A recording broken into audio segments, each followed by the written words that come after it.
1 hour later. काय ग अजून झोपलीयस? तुला जायचं होतं ना 8 वाजता ऑफिसला. 9 वाजलेत. 8च वाजले मम्मी.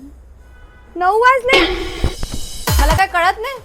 तू का रात्री रात्री मोबाईल चाळत बसतेस आणि सकाळी तर तुला उठवतच नाही ना. हे शर्ट काय इस्त्री पण नाहीये, असं चुरलेला घेऊन जाणार आहे सगळीकडे आणि असं खराब चेहरा घेऊन ऑफिसला जाणार आहे. अगं आई मी मेकअप घेऊन चालले. मी 2 मिनिटात गाडीमध्ये तयार होऊन जाईल. ग्लोईंग फेससाठी मी यूज केली फेसेस कॅनडाची सिल्वर स्ट्रोक क्रीम. यामध्ये आहे शिया बटर आणि हायलुरॉनिक ऍसिड जे आपल्या स्किनला हायड्रेट ठेवते. नंतर मी लावला फेसेस कॅनडाचा हायड्रा मॅट फाउंडेशन आणि मी यात स्ट्रोक क्रीम सुद्धा ऍड केली to add an extra glow. हे फाउंडेशनच नाही पण याच्यामध्ये SPF 30 आणि मॉइश्चरायझर सुद्धा आहे आणि फुल कव्हरेज. नेक्स्ट मी यूज केलं फेसेस कॅनडाची Comfy Matte Wow lipstick shade Choco Couture. हे मी ब्लश म्हणून पण यूज करते कारण की हायली पिगमेंटेड आणि नो ट्रान्सफर आणि हे आहे 299 रुपीजला. QR ला स्कॅन करा तुम्हाला हे प्रोडक्ट्स हवे असेल आणि तुम्ही बँगलोर चेन्नई कोची मध्ये असेल तर 2-3 तासात एक्सक्लुझिव्हली तुम्हाला पॉपल ॲप मधून मिळेल. बाय.